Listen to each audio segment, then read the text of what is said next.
Olá pessoal, boa noite. Tudo bem com vocês? O meu nome é Arthur Marinho, eu sou professor de filosofia e hoje nós vamos discutir filosofia política na antiguidade grega. Talvez você já tenha ouvido a respeito de que a filosofia ela nos traz reflexões, ela nos traz possibilidades, inclusive de atuação na esfera política, social e econômica. Então, quando nós vamos refletir um pouco de filosofia política na antiguidade grega, nós estamos observando não apenas a forma com que os gregos pensavam, mas vamos também refletir como esse pensamento se atualizava e se concretizava em sua vida pública. Então, nesse sentido, nós trazemos hoje dois pensadores. Por um lado, nós temos Platão e por outro lado, nós temos a figura de Aristóteles. E eles são dois pensadores em que pensam não apenas a sua situação no mundo, ou seja, a situação do homem grego na antiguidade, mas eles propõem algo novo à filosofia, algo novo à sociedade do tempo deles. Então, é este novo que nós vamos ver neste momento em que nós estamos aqui reunidos, tudo bem?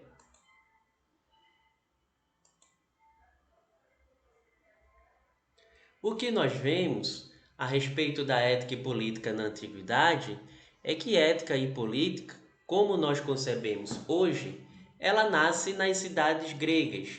Isso entre os séculos 6 e o século 4 antes de Cristo. Assim, ética vem do termo grego que significa ethos, algo como costumes. É importante dizer isso porque ao longo da história, principalmente da história política, da história social, da história dos estados, e quando nós estamos fazendo uma filosofia política, nós comumente confundimos, há uma confusão entre ética e moral. É importante dizer isso porque ética e moral surge ainda no pensamento romano antigo, e esse pensamento romano antigo significa essa distinção entre moral e ética, significa que cada vez mais vai acontecendo distinções e essas distinções vão tendo diferentes aplicações. Quais são essas aplicações do termo da ética? Quais são essas aplicações do termo da moral? Moral é um termo que vai se aproximar cada vez mais de ações, práticas que são feitas dentro de uma sociedade. Então é moral ter determinado comportamento e é moral não ter determinado comportamento dentro de uma sociedade. Por sua vez, a reflexão na qual nós fazemos e colocamos em questão a moral, esta reflexão em que nós pensamos se determinada ação é moral, amoral ou imoral. Essa reflexão é uma reflexão ética. Dito isso, é importante nós percebermos que a concepção de igualdade, de isonomia, ela surge juntamente com esta concepção ética grega. É importante nós dizermos o seguinte, que a concepção de ética grega é a grande novidade. É através da ética na Grécia Antiga em que aparecem as noções de isonomia, as noções de igualdade, a noção de valorização, né, aos cidadãos, de respeito aos cidadãos, porque são iguais. Agora, esta noção de cidadania grega, ela tem algumas ressalvas. Em qual sentido? Muitos dos imigrantes não, faço uma correção. Todos os imigrantes, todos os estrangeiros, todos os escravos não eram cidadãos gregos. As mulheres e crianças também não eram cidadãs gregas. Então, consequentemente, o que nós vemos é que essa noção de igualdade, essa noção de cidadania, ela é aplicada a uma parcela pequena da sociedade. E esta parcela pequena que vai dizer o que deve acontecer dentro daquela cidade. Isso é importante dizer porque, vejam, essa noção ela é muito frágil de democracia.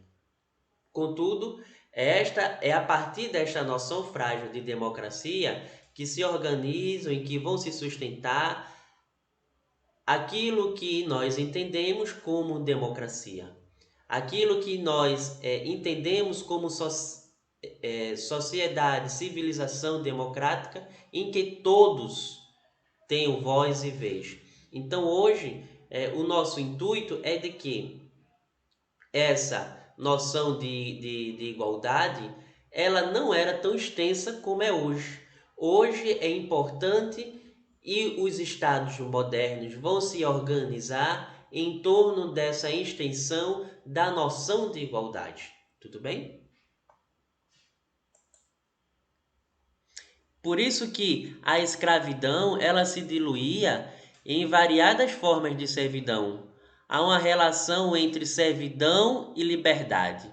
Os mais poderosos também eram servos, mas servos em relação ao rei. Por isso que nas cidades gregas vai acontecer uma contraposição, uma oposição entre os homens livres e escravos. E é esta relação que mantém a estrutura de poder, e é nesta organização em que surgem, que se organizam, que se solidificam a noção de liberdade, a noção de cidadania, que se opõe à definição de tirania, de outras formas de governos autoritários. Então, é importante dizer que ética e política na antiguidade eram considerados livres, iguais, em absoluto, aquelas pessoas que fossem nascidamente gregas, que fossem livres, que não fossem mulheres, que não fossem crianças e que não fossem escravos. Então, essa noção de igualdade, essa noção de cidadania, ela foi muito importante na Grécia Antiga, mas é importante nós entendermos que havia alguma ressalva em relação a esta noção. Por isso que os escravos eram iguais em absoluta privação de liberdade. E aí que vem aquela noção de que haja igualdade entre os iguais e desigualdade entre os desiguais. No sentido de que cada um, seja na sua liberdade ou seja na sua escravidão, tinha um papel importante na manutenção das estruturas de poder dentro da sociedade grega. A igualdade, nesse sentido, ela vai se exprimir através das leis da cidade de Atenas por Solon. Isso ocorre nos fins do século VI a.C. É importante dizer que Solon ele foi um governador tirânico, no sentido de que ele vai interferir de forma tirânica, de forma autoritária nas estruturas de poder na Grécia Antiga e que estavam estruturas de clãs, e ele vai transformar, ele vai atuar dentro desses clãs com o intuito de diminuir, não apenas diminuir, mas tirar o poder que estava dentro desses clãs e instituir uma nova forma de organização pautada de forma democrática. Então a tirania ela vem de certo modo atingir a sociedade e as estruturas oligárquicas, as velhas estruturas de poder, de forma que aquelas velhas estruturas de poder elas são totalmente transformadas por um ditador e a partir disso nós temos aquilo que nós entendemos como democracia grega. Tá ok? Por isso, Solon estabelece a extinção de uma pena de escravidão por dívida, ele mistura os clãs, ele mistura famílias e posições sociais, e deste modo ele dividiu e ele reagrupou as organizações políticas, oligárquicas, familiares que antes eram estabelecidas por novas organizações que seriam agora por sorteio. Por que seriam por sorteio? Porque através dessa redistribuição por sorteio, todos sendo iguais, não há critérios para distinção. Assim, Solon ele é fundamental para essa nova organização de igualdade entre os desiguais.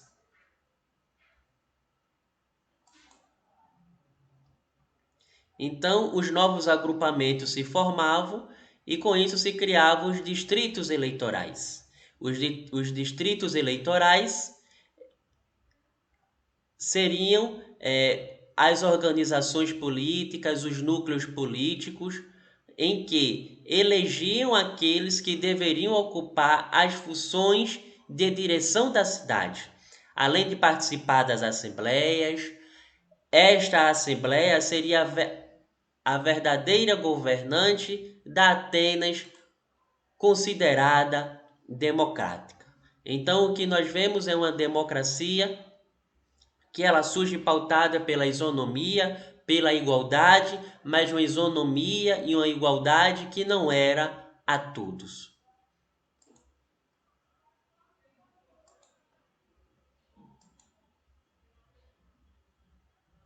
Assim, a igualdade que se baseava a autonomia obrigava o uso do poder diferenciado do tradicional. Aos inferiores, que eram os servos, que eram os escravos, se dava as ordens. Aos iguais, não. Aos iguais, as decisões eram feitas na coletividade. Aos iguais, as esferas públicas atuariam. E daí que começa a se instituir, que começa a se organizar na esfera pública os poderes executivos, os poderes do legislativo e os poderes do judiciário. Entre os iguais, deve-se se apresentar argumentos para convencê-los. Não se apresentam ordens. E aí que nós vemos metáforas, em que nós vemos a metáfora do rei como pastor, do rei como jardineiro, né? Ou seja, o rei seria aquela pessoa que seria o pastor, seria aquela pessoa que cuidava, que zelava pela vida, né, das suas ovelhas, por metáfora, por analogia. O governante, enquanto jardineiro, seria aquele que cuida do jardim, que tem uma atenção minuciosa e que conhece tudo que está posto ali. Então, essas metáforas elas começam a ser aplicadas já na Grécia Antiga, na esfera pública e política, em que os que governam eram também considerados grandes oradores. Daí a necessidade de argumentar. Daí o nascimento da filosofia, da ética, da política. Ou seja, é dentro desse Estado, é dentro dessa nova organização política, econômica e social, na qual a Grécia estava inserida, que aparece a filosofia, que aparece a ética e que aparecem os princípios da política. Inclusive a política organizada estruturalmente em suas esferas de atuação públicas. O que nós queremos dizer é que a política, enquanto esfera pública, ela surge aí nessa preocupação de se organizar a vida coletiva, a vida em sociedade. É daí que surge também essa noção de que nós somos seres políticos, e é importante dizer que Aristóteles, na sua obra Política, ele estende essa noção de que, independentemente da natureza, da natureza humana, da sua atuação, nós somos seres políticos. Nós nascemos enquanto seres políticos e essa é uma dimensão, e essa é uma propriedade humana, essa é uma qualidade. Ou seja, desde o momento do nosso nascimento, há uma política, há uma potência para a vida pública. Então, nós temos condições, sim, de vivermos, de agirmos, de atuarmos nessa esfera pública, que é o Estado.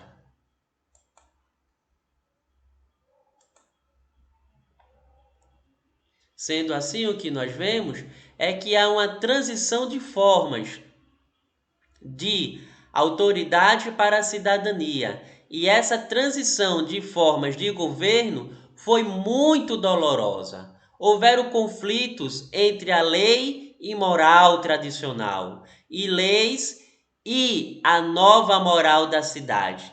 E isso nós vemos através de Sófocles em Antígona, que é um diálogo muito interessante que eu recomendo a vocês. Sócrates, ele aparece, né, criticando impiedosamente os deuses tradicionais. Nessa esfera argumentativa, nessa esfera discursiva, aparece a figura de Sócrates enquanto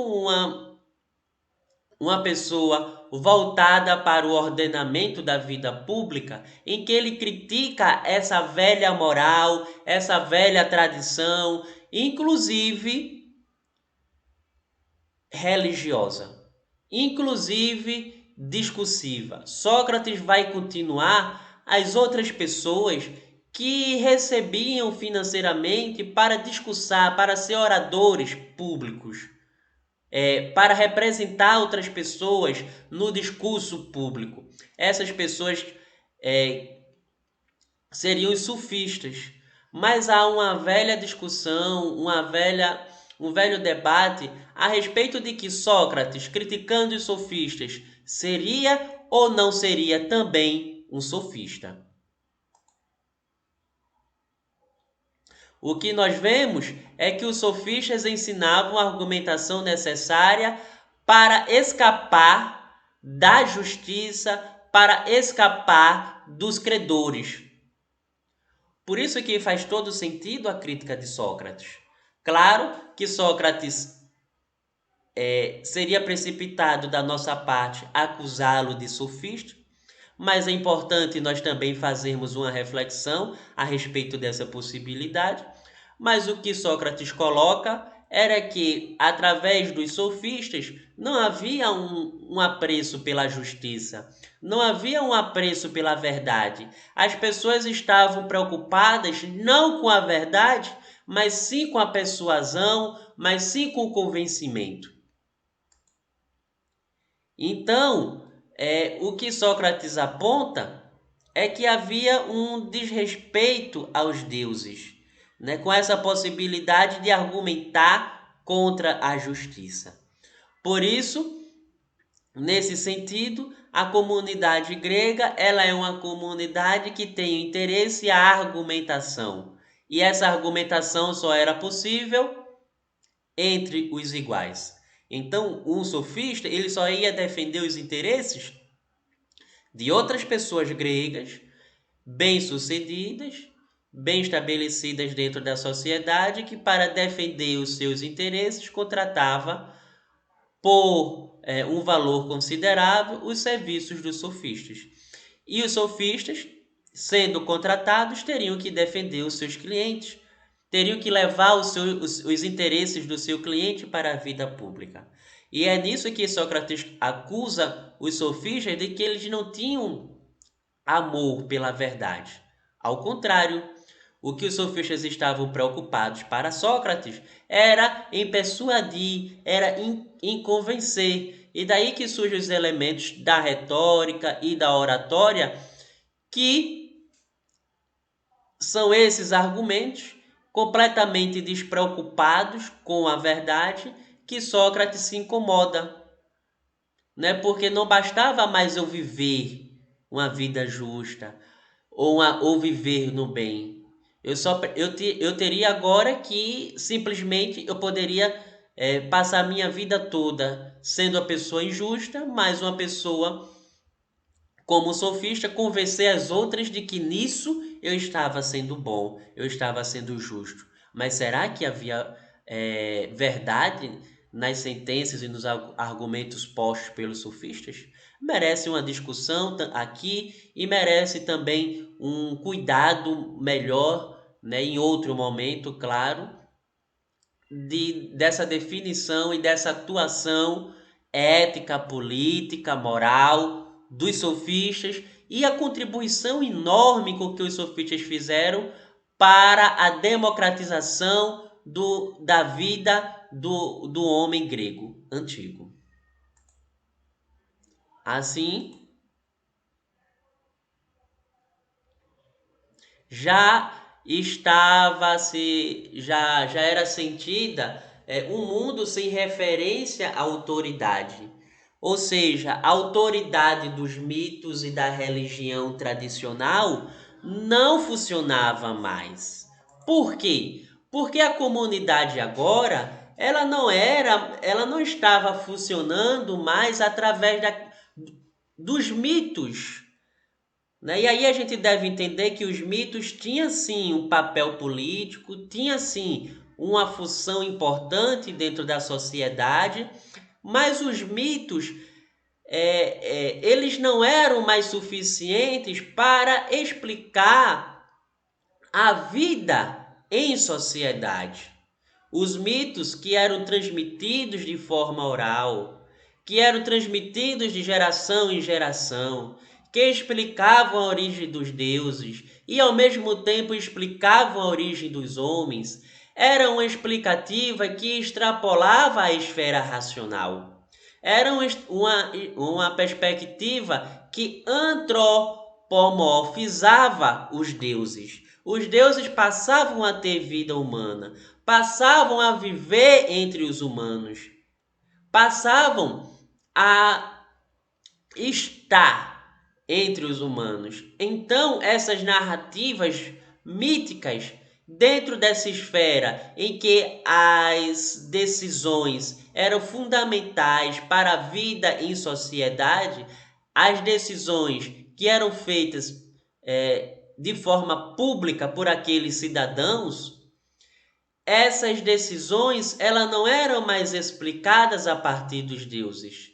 Essas decisões elas passam sim a ser explicadas agora a partir de uma esfera discursiva, de uma esfera racional, de uma esfera comunicacional. Por isso, é importante dizer que os deuses não eram mais o fundamento da argumentação.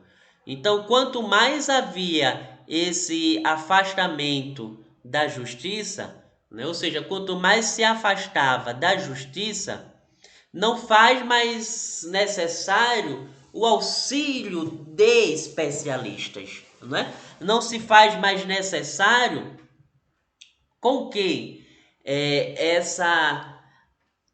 essa razão na vida pública ela não seja feita por especialistas. O que eu quero dizer é que neste sentido os sofistas aparecem como especialistas da vida pública. Então, dentro de uma sociedade em que todos vivem de forma justa, de forma guiadas pelo bem, não há sentido, né, essa vida guiada por que cria especialistas da vida pública. Então, se as pessoas estavam procurando especialistas, procurando os sofistas, era porque não havia comprometimento delas com essa esfera pública, com essa esfera discursiva, com essa esfera organizacional e comunitária. E é esta crítica aos especialistas que Sócrates faz com o intuito de democratizar, com o intuito de estender a vida pública pautada pela razão, pautada pelo equilíbrio da racionalidade, não sendo explicada nem pelo discurso dos sofistas, também não sendo explicada pelo discurso mitológico dos poetas. O que Sócrates estava de fato propondo era com que as pessoas estivessem comprometidas com a vida em sociedade, com a vida pública e política. Assim,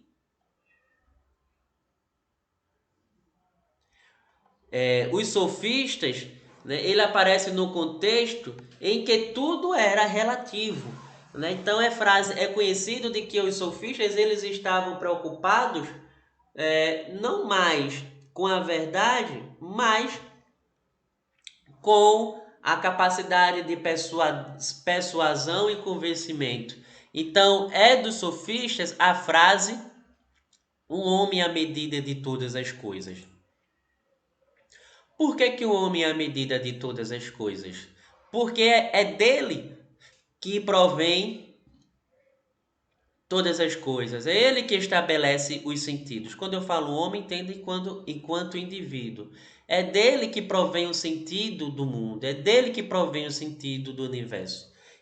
Neste ponto é importante destacar em que os sofistas eles são fundamentais para um período da filosofia, da história e da organização econômica, política e social da Grécia Antiga, em que há uma antropologia do pensamento, uma antropologização da vida. Ou seja, enquanto anteriormente os filósofos estavam numa preocupação cosmológica de justificar a natureza através de seus elementos presentes na própria natureza, a partir de Sócrates e dos sofistas, o que nós vemos é que há uma preocupação com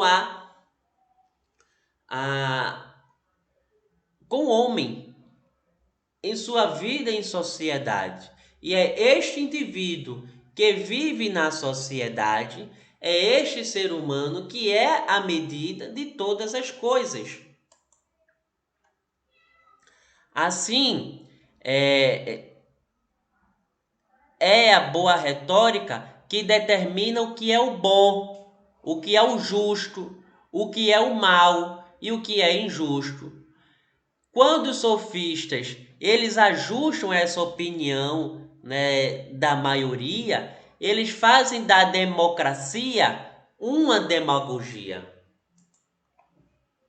E agora eu chamo a atenção numa distinção importante que é entre democracia por um lado e demagogia para o outro.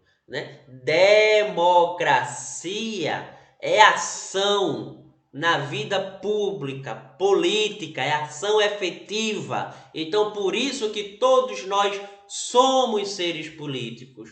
Mas a acusação era de que os sofistas, as acusações de Sócrates, era que os sofistas estavam fazendo uma demagogia.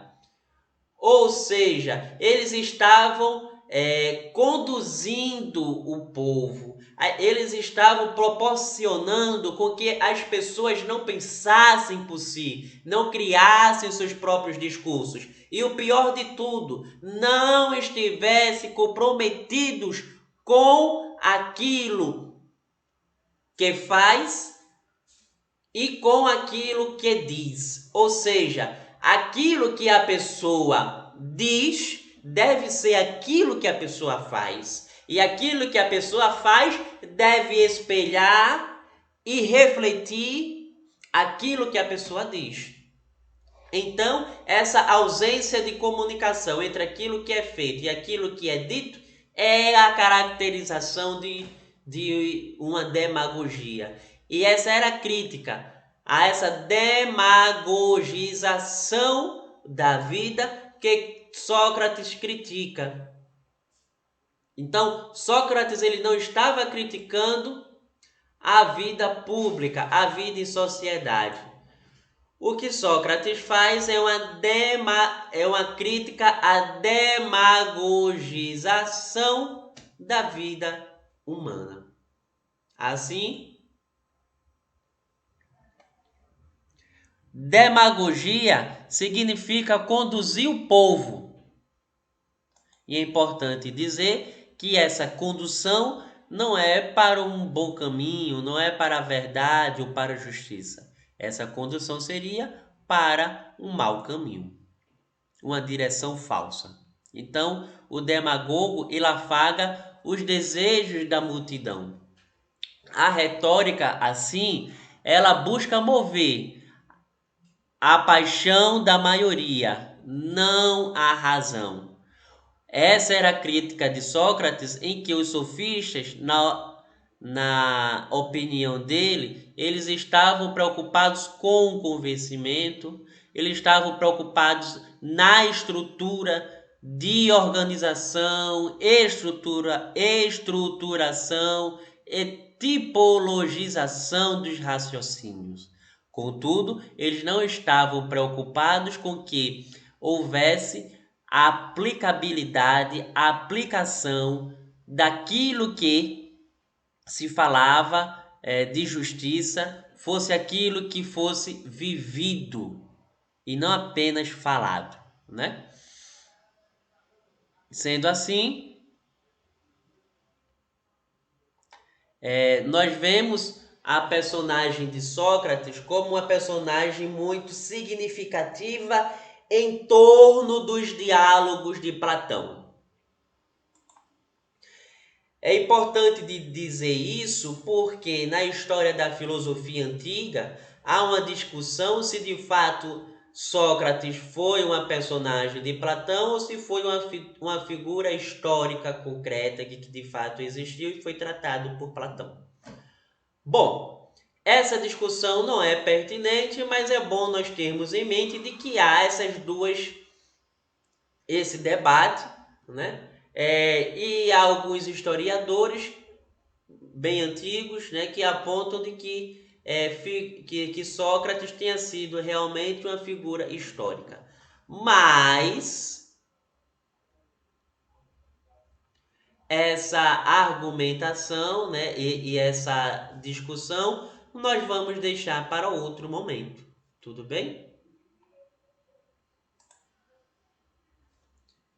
O que acontece é que nos diálogos de Platão, nós vemos que são diálogos aporéticos, isto é, aporia, né, significa sem solução. Ou seja, há um ataque frontal, há um ataque forte àquilo que era praticado pelos sofistas. Há um ataque frontal com a persuasão, com o convencimento que os sofistas queriam, de certo modo, impor na vida em sociedade. Sócrates ele estava preocupado, sim, com a vida e sociedade. Ele estava preocupado, sim, com que as pessoas vivessem de forma justa, honesta e que aquilo que fosse falado fosse aquilo que fosse vivido. E aquilo que fosse vivido, da mesma forma, fosse aquilo que estivesse no âmbito do discurso. Então, contra a pretensão dos sofistas, nós vemos que Sócrates aponta que as coisas não são, melhor dizendo, que as coisas são como nos aparece. Né? Daí nós temos uma demonstração de que a verdade ela exige a absoluta contraposição entre o ser. O ser é aquilo que é e o não ser. O não ser é aquilo que não é. Ou seja, não há nem pode haver o não ser. E aqui nós estamos tratando de postulados lógicos, em que a argumentação ela é trazida de uma forma ontológica. Ontológica é logia, né, conhecimento, e onto do ser, então conhecimento do ser.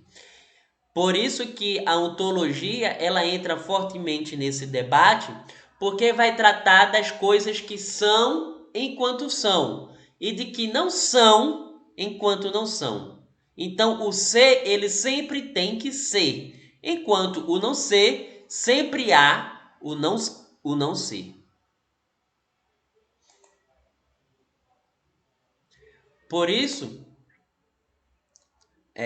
neste contexto, Sócrates direciona-se para os campos das ações humanas. É nesse sentido que Sócrates ele é uma figura que privilegia a prática, é uma figura que privilegia as ações. E ele não está preso apenas aos discursos, que essa seria uma prática sofista. Sócrates está preso e direciona todos os seus postulados à vida prática, à vida em sociedade, ao reto viver, ao viver de forma adequada e justa.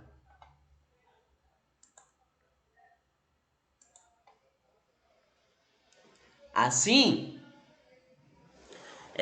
nós vemos que a República de Platão é um texto, né, eminentemente político, em que nós vemos a questão da justiça aparecer de forma efetiva.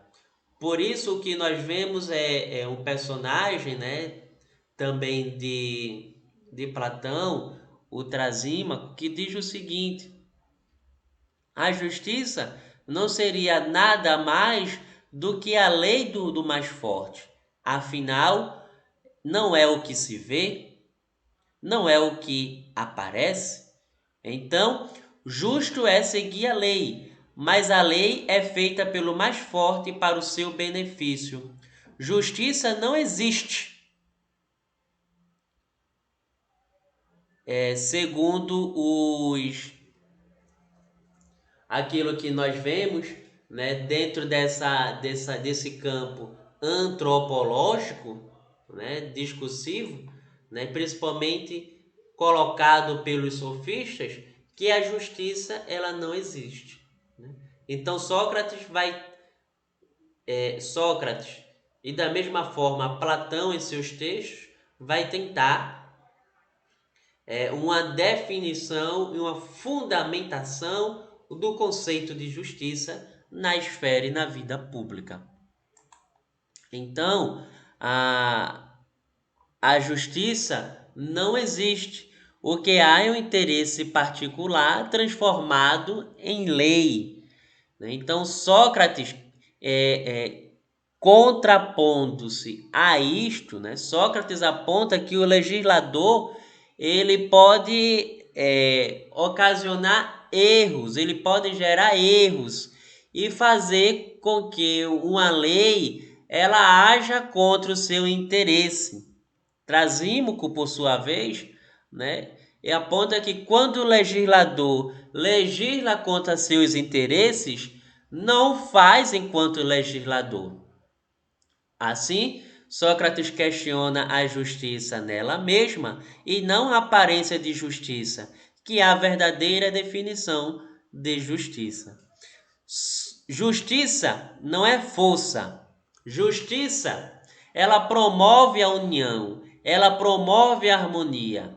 Justiça é uma virtude boa e útil. Já a injustiça é nociva, é inútil.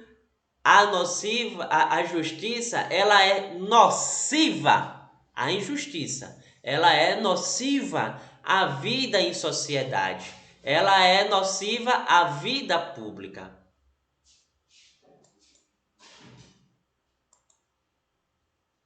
Assim,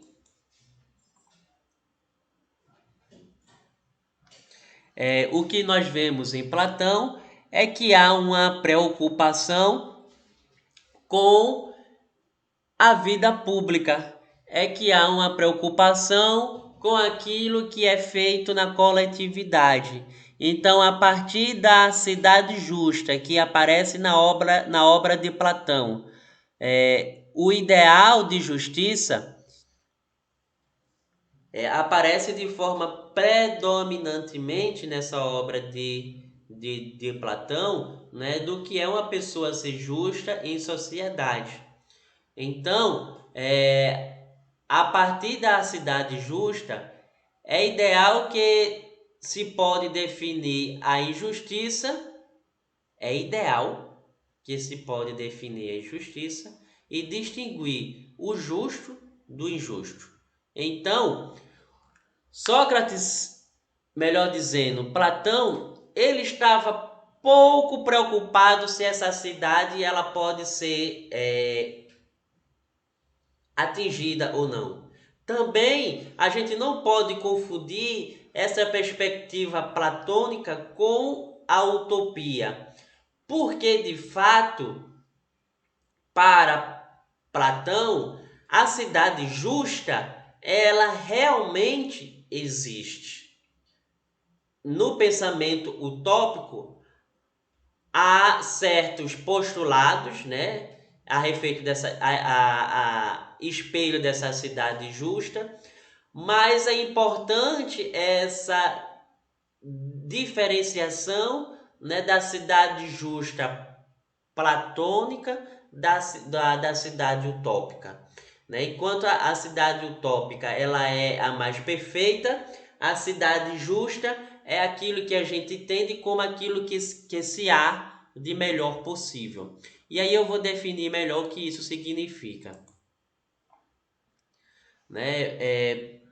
Pouco importa para Platão, né, se a cidade perfeita ela é inatingível. Nessa cidade perfeita, há igualdade entre homens e mulheres. A diferença só diz respeito à reprodução.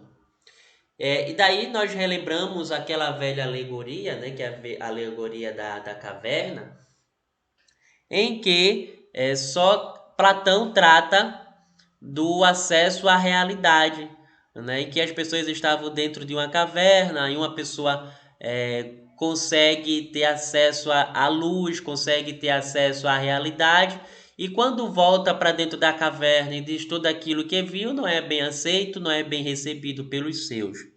Então, a alegoria da caverna, ela é uma possibilidade de acesso à realidade. Por meio dessa alegoria da caverna, é possível nós percebermos que há um conhecimento da realidade que ela é imutável e que lá dentro da caverna só tinha apenas aparência, aspectos desta realidade que estava posta. E muitas vezes a nossa existência ela pode ser pautada por esse conhecimento que nós podemos dizer assim de aparência, ou seja, um pouco distante do conhecimento verdadeiro, em que o conhecimento da realidade imutável se dá pelo qual todas as coisas são aquilo que são.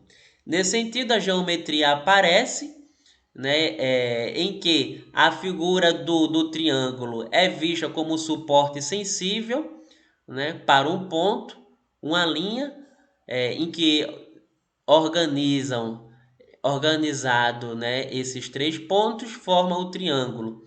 Então, o triângulo seria uma figura sensível. Mas, se nós não pudéssemos ver um triângulo, se nós não soubéssemos e não estivermos vendo um objeto triângulo, nós conseguimos definir e ter uma noção do que é o triângulo, porque esta noção ela aparece de forma inteligível em nosso intelecto. E aí o que nós vemos é uma definição de intelectualização da vida, já em Platão, de intelectualização do pensamento, né? Intelectualização da existência humana.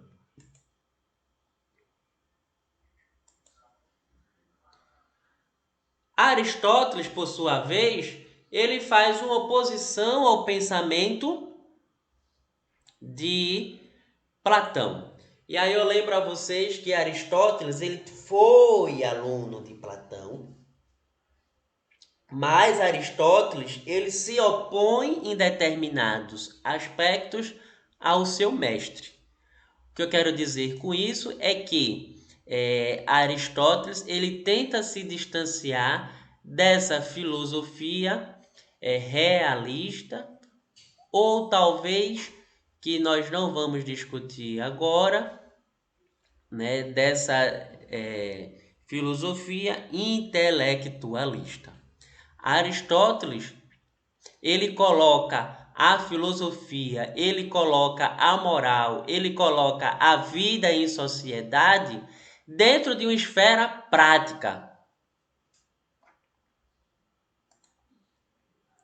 É importante dizer isso porque a filosofia, na perspectiva aristotélica, ela não é uma teoria. A política, ela não é uma teoria. A política, ela é um fato concreto. A política, o justo, o honesto, o bom e o verdadeiro, ele vai aparecendo em nossas ações. Ele não está no mundo ideal, como pensava Platão, mas ele está aqui, onde nós estamos. Resta nós colocarmos ele em prática. Ou seja, resta nós agirmos de forma boa. E aí sim, nós podemos atingir a excelência, né? A excelência da bondade, a excelência da virtude, e que estava no equilíbrio. Então, para Aristóteles, né, a causa que nos afasta do bem e da justiça é a nossa ignorância.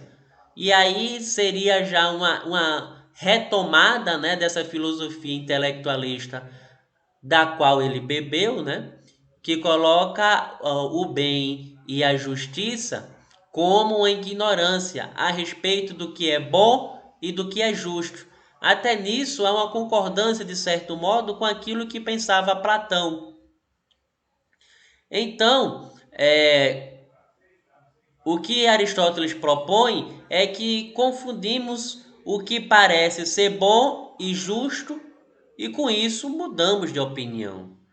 Conhecendo o bem e a justiça, os homens são bons e justos. Afirma a necessidade do conhecimento virtuoso, mas antes afirma que o conhecimento não nos torna virtuoso. Então, o que nós vemos é uma oposição direta a Platão. Não basta nós conhecermos a teoria, não basta nós sabermos do que é bom, do que é o verdadeiro, do que é o justo, se nós não praticamos, né? Não adianta nós sairmos da caverna, sabermos que nós tínhamos acesso apenas às aparências, né, do verdadeiro, do justo e do bom, e voltar a essa realidade e permanecer lá. Só há o justo, só há o bom, só há o verdadeiro, enquanto virtude, enquanto possibilidade, né, porque nós praticamos isso. Então, o que Sócrates, o que Aristóteles propõe é o seguinte: enquanto a alegoria da caverna seria a pessoa sair, ter acesso, ter então um processo de iluminação e voltar e dizer que está em aparência, para Aristóteles, uma adaptação dessa alegoria da caverna, neste momento, eu faço da seguinte forma: seria como alguém que está dentro da caverna, que saísse da caverna, né? Mas não voltasse para dentro da caverna. Uma pessoa que saísse da caverna e vendo que tudo onde estava era bom, buscasse cada vez mais de forma concreta conhecer as coisas sem necessidade de voltar mais às cavernas, à caverna. Assim, Aristóteles afirma a necessidade do conhecimento virtuoso, mas antes ele afirma que o conhecimento não nos torna virtuosos. Essa é uma crítica direta a Platão, né, em que ele acusa de que há um refúgio na teoria. E é justamente esse refúgio na teoria que nos torna doentes. Assim, o caráter de uma pessoa não é boa porque ela simplesmente conhece o que é a justiça ou a coragem, mas porque ela quer ou ela deseja agir em conformidade com o que seja justiça ou coragem. Ou seja, a justiça e a coragem, né, elas existem, né, como uma possibilidade de efetivação de uma sociedade justa e concreta. A virtude, ela existe, não é apenas enquanto ideia. A virtude em Platão, ela existe enquanto prática, enquanto atuação. Eu espero que tenha trazido até aqui as definições mais precisas, tá bom? Se não houver, vocês vão nos comentários e coloquem as questões de vocês, tá certo? Isso é muito importante para o andamento, né, e para a transposição do conteúdo, né, deste nosso momento que aqui nós estamos debatendo este tema, tudo bem?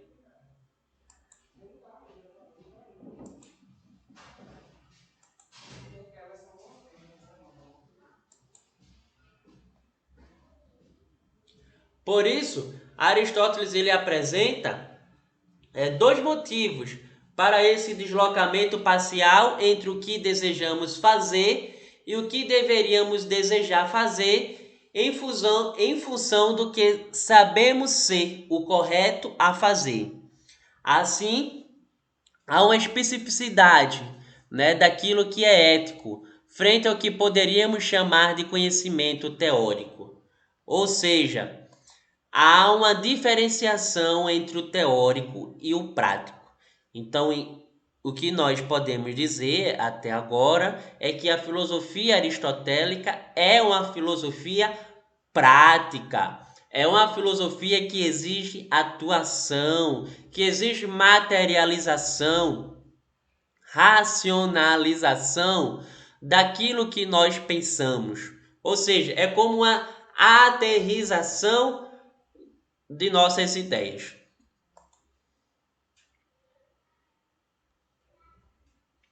Por isso, né, que a nossa natureza humana, ela é composta por dois elementos, o irracional e o racional, em que podem estar em conflito um com o outro.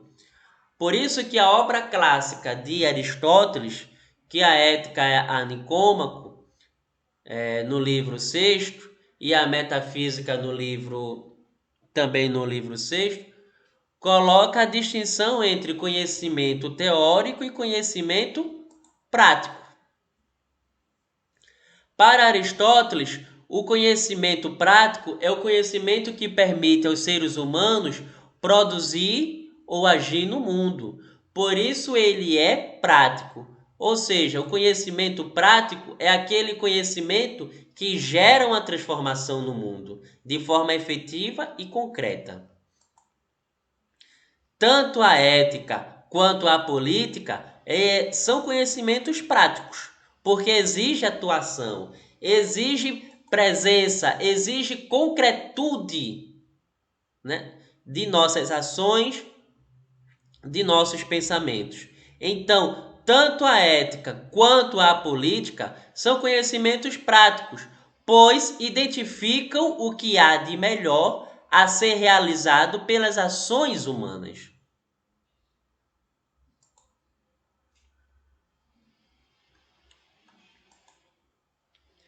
É importante retomar o que diz Aristóteles, né?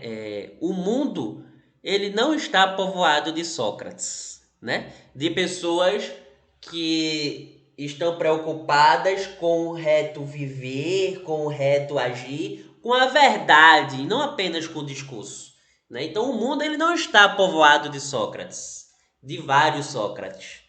E aí ele diz, ao sentimento, início de citação, ao sentimento de pudor, mas unicamente ao medo, e não se abstém de praticar mais ações, porque elas são vis, mas pelo temor ao castigo. Vivendo pela paixão, ando no encalço de seus prazeres e dos meios de alcançá-los, evitando as dores que lhes são contrárias, e nem sequer fazem ideias do que é nobre e verdadeiramente agradável, visto que nunca lhe sentiram o gosto.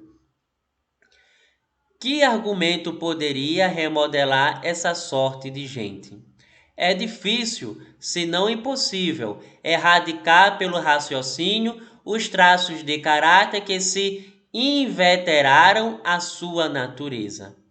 O que nós vemos é que Aristóteles aqui está criticando o gesto de que nós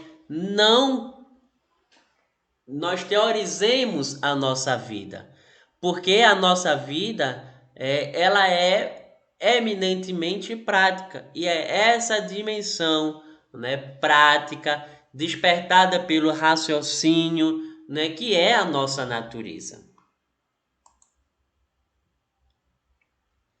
Sendo assim, Aristóteles ele procura distinguir dois modos de praticar belas e nobres ações. É importante dizer isso, né, que há uma distinção entre as ações na perspectiva aristotélica, em que entre as ações que são dignas de louvor, que merecem elogio por serem dotadas de qualidade moral, sentimento de pudor. Então, praticar belas e nobres ações na perspectiva aristotélica é praticá-las porque desejamos evitar um mal maior, a punição, nitidamente, né, ligado ao pudor, né, intimamente ligado ao pudor. É honrado, né, ou é íntegro agir como agimos. No primeiro caso, nós vemos que a motivação vem da nobreza do caráter. No segundo, vem do temor do castigo. O que nós estamos vendo é Aristóteles colocando duas possibilidades de agirmos. A primeira é motivado pela nobreza, pelo caráter, em querer ser bom, em querer ser uma pessoa comprometida com o nosso contexto, em querer ser mais um Sócrates, digamos assim. E outra forma é a pessoa agir com medo e com temor do castigo, né? Então essas duas definições elas merecem atenção na perspectiva de Aristóteles, e essas duas concepções elas são valoradas, ou seja, estão cheias de sentido e significado. Então Aristóteles afirma que aqueles que apenas perseguem suas paixões, ou seja, seus desejos e suas vontades, aqueles que estão inclinados a fazer tudo que os satisfaça seus desejos, mesmo os que a razão proíbe, nunca sentiram o gosto do que é verdadeiro, nobre e agradável.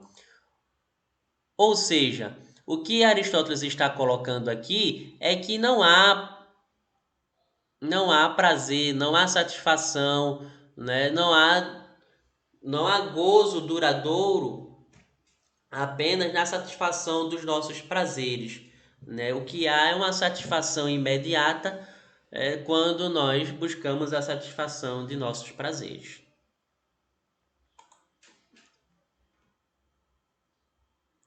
Assim,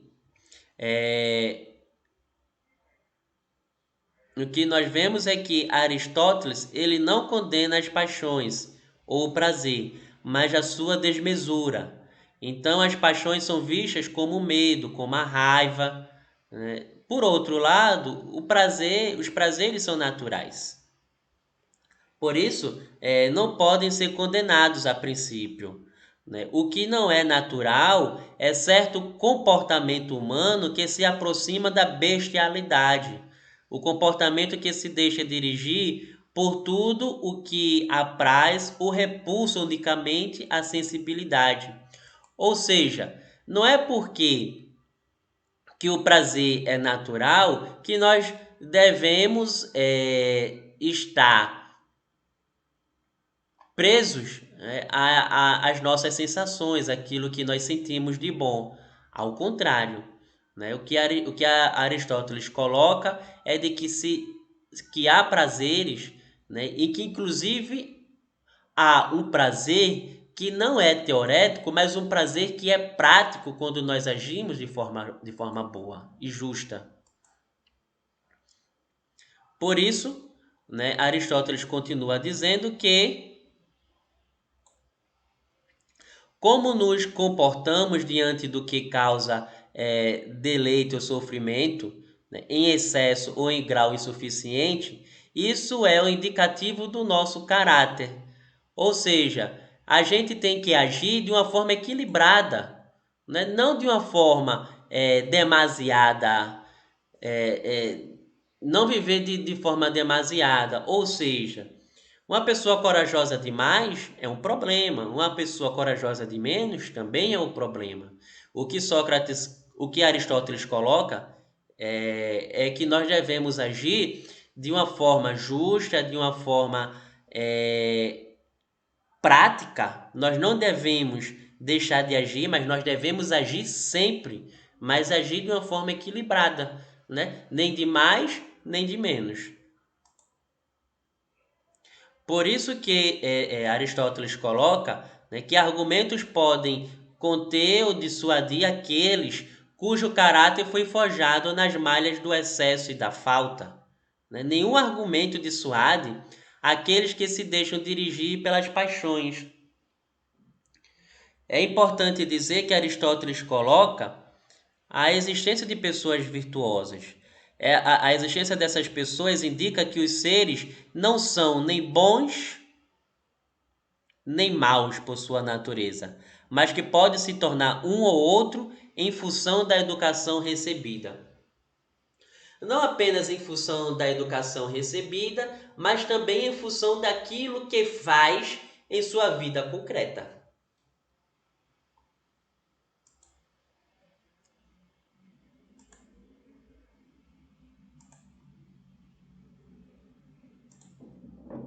Por isso, é importante dizer que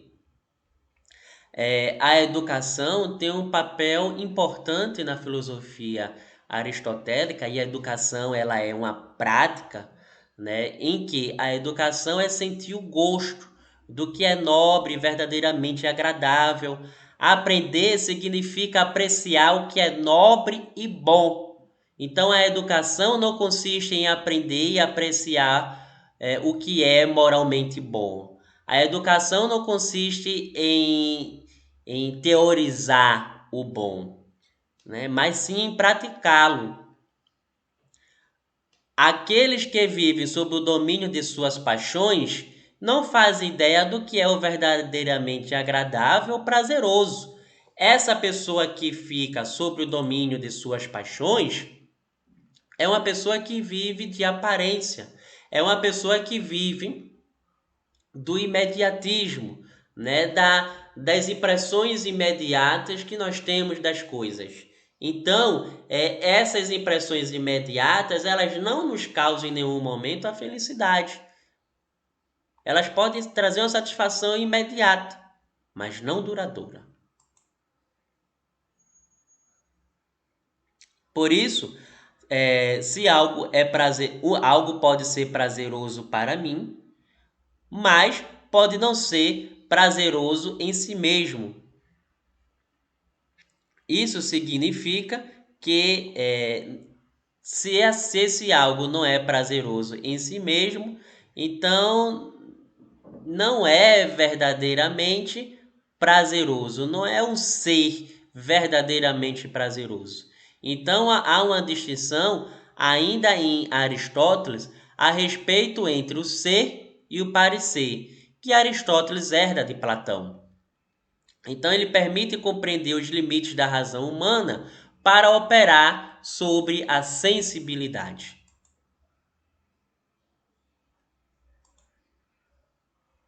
Assim, o que parece como prazeroso à sensibilidade pode aparecer como algo moralmente reprovável à racionalidade, ou seja, como algo que não é verdadeiramente prazeroso.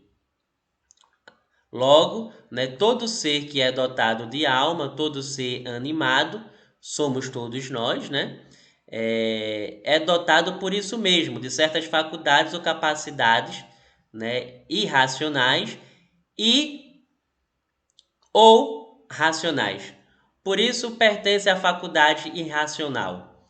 É a faculdade nutritiva, que também é reprodutiva, né? A faculdade sensitiva, como também a faculdade desiderativa ou motora. Já a faculdade racional da alma, ela é responsável pelo pensamento e pelo conhecimento racional. Assim, agir significa mover-se em direção de algo ou contrariamente a esse algo, mas agir, viver, significa sempre mudança, significa sempre transformação, significa sempre o tender, né? Ir de um canto a outro, de um ponto a outro, a algo. E aí é importante discutir o que é esse algo, né? Toda ação, ele é um movimento desencadeado por algo, né, que nos aparece como bem. Então, quando nós agimos porque essa ação ela pode nos parecer como bem e é desejado como tal. Significa ou o que pode provocar um sentimento de prazer. Então, onde não há movimento ou ação, se não há o desejo, o que gera, né, o movimento em todos nós, o que gera a ação, né, a vida prática, é o desejo, né? Então, de certo modo, é importante essa questão do desejo, né, que vai ser retomado por muitos outros filósofos. Se tem algo que nos faz sermos seres humanos, é essa nossa faculdade de desejar, e esse desejo que ele é uma prática, que ele é concreto, que ele é materializado. Por exemplo, se eu estou com vontade, né, um desejo de querer chocolate, eu vou procurar um chocolate e vou me alimentar, satisfazer esse meu desejo. Mas aí será que há uma certa autonomia em relação ao desejo, ou a autonomia é o próprio desejo, onde há de fato essa liberdade da natureza e da ação humana. Será que quando agimos mesmo, estamos agindo de acordo com os nossos desejos? Né? Os nossos desejos que estão adequados às nossas necessidades? Então, essas são questões postas por Aristóteles, né, que ele coloca que à medida com que deseja que o animal está apto a mover-se por si mesmo.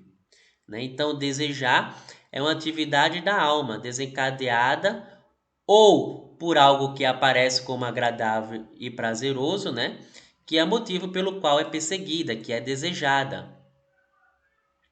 Assim, não há conflito necessário entre sensação e razão.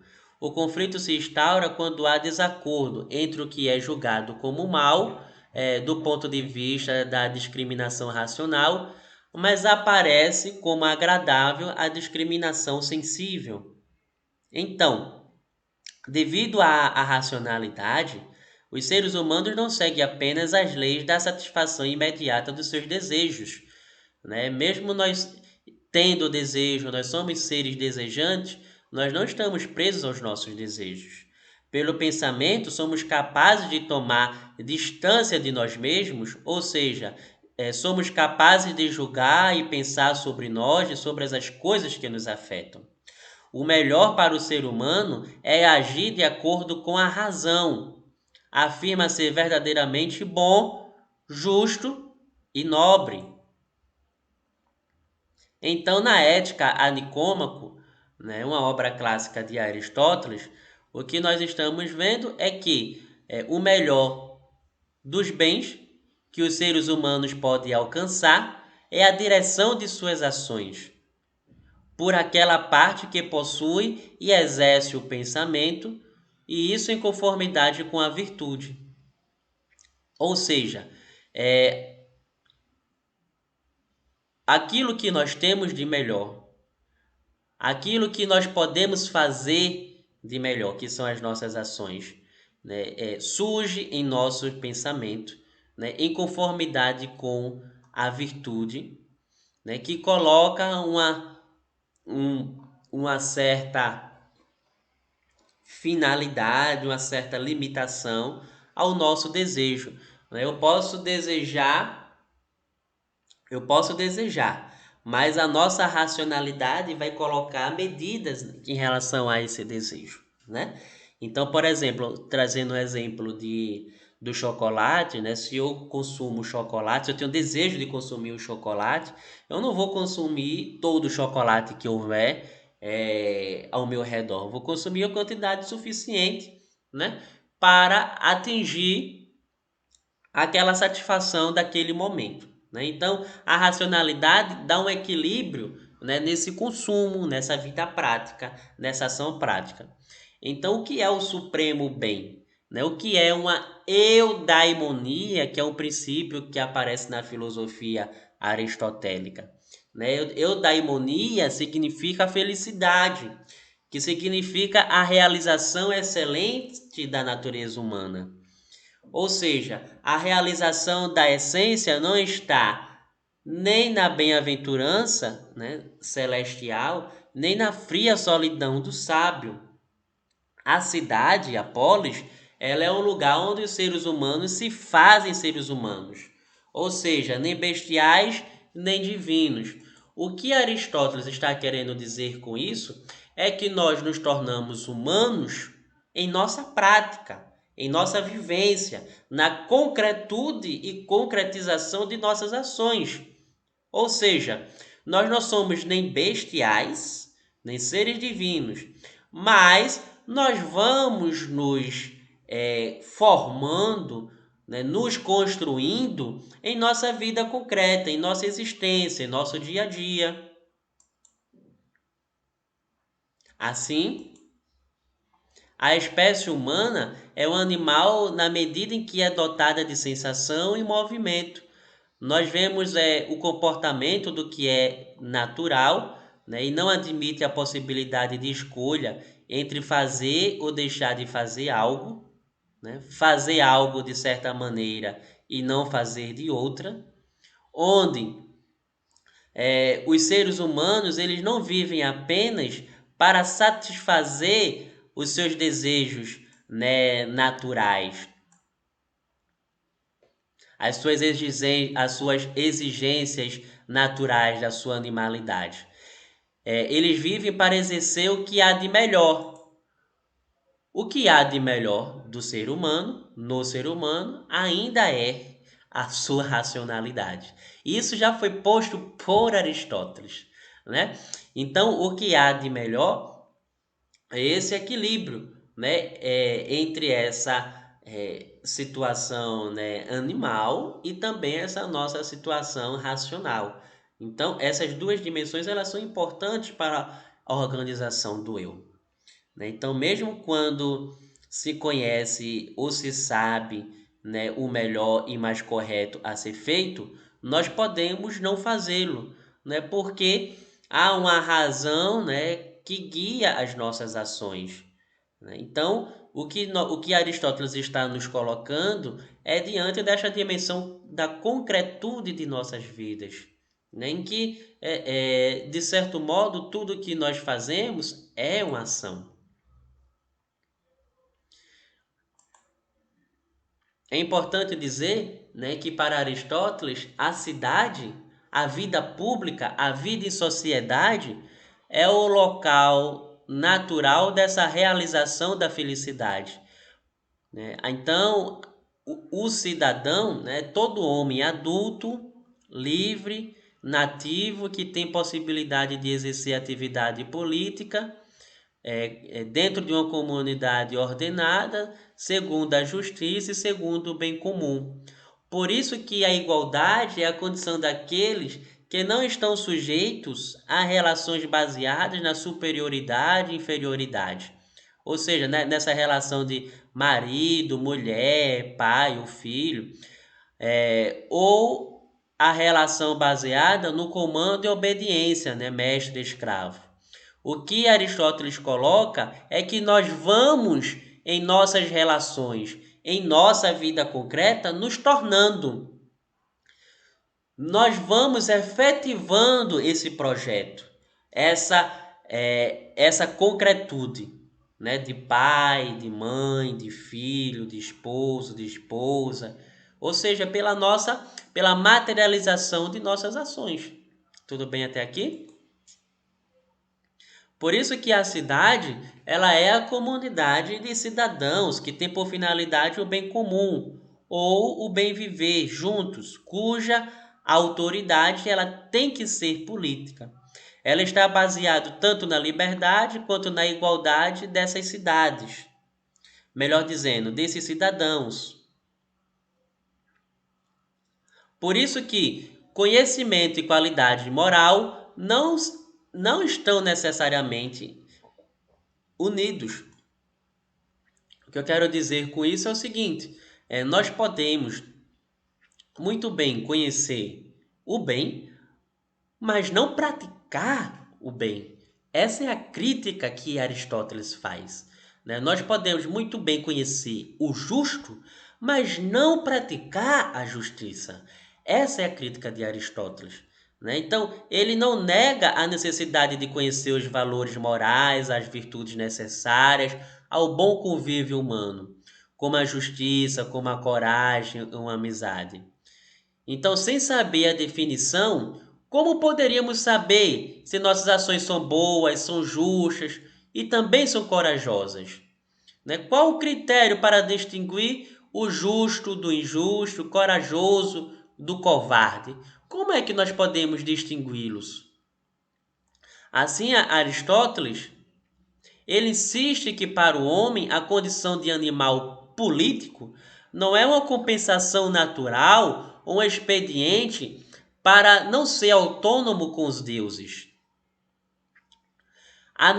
ele propõe deste modo, né, uma certa autonomia em relação aos deuses. Eu devo ser bom não é porque haja um Deus, não é porque que haja uma divindade, não é porque que haja uma pessoa que quer que eu seja boa ou justa. Não é isso que ele está colocando, né? Ele coloca as virtudes, né, inclusive elas estão no âmbito da concretude da vida humana. Então, a natureza política não é uma fatalidade que nós devemos lamentar. A natureza especificamente humana comporta reflexão, deliberação, comporta escolha e decisão racional. Por isso que a cidade, ela nasce de uma exigência, digamos que biológica, portanto natural, mas ela não existe plenamente senão por uma exigência ética. O que Aristóteles está colocando é de fundamental importância para a compreensão, né, dessa sua definição de cidade. Então, observe que ele aproxima muito essa definição de cidade de uma exigência biológica, porque biologicamente nós tendemos a agir. Então, em nossas ações, né, nós construímos a vida em sociedade. Então, por isso que ele aproxima o biológico do humano ao biológico possível de uma cidade. Então, a cidade nasce como essa exigência, digamos, biológica. Pensar a cidade, né, como existindo por natureza equivale a vincular a natureza humana à cidade. E essa compreensão ela é fundamental na filosofia de Aristóteles, em que a natureza humana ela está vinculada à organização das cidades. Então é por isso, reafirmo, que nós somos seres políticos, porque nós organizamos a vida política, a vida em sociedade. Estamos chegando ao fim. Eu espero que tenha, de modo satisfatório, feito essa diferenciação entre a filosofia política de Platão, da filosofia política de Aristóteles, e eu espero com que possamos ter compreendido essa fundamentação da qual surge e na qual surge a filosofia, para com que ao fim que já estamos compreendamos de forma adequada de que nós somos seres políticos, de que vivemos em sociedade e por isso é nossa obrigação pensar, racionalizar e criticar a sociedade na qual nós estamos inseridos, porque é biológico. Tudo bem? Eu espero que tenham gostado. Se ficou alguma dúvida, eu peço que vocês não fiquem silenciadas e deixem o seu comentário, tudo bem? Um abraço a todas, um abraço a todos e até mais. Tchau, pessoal. Até mais.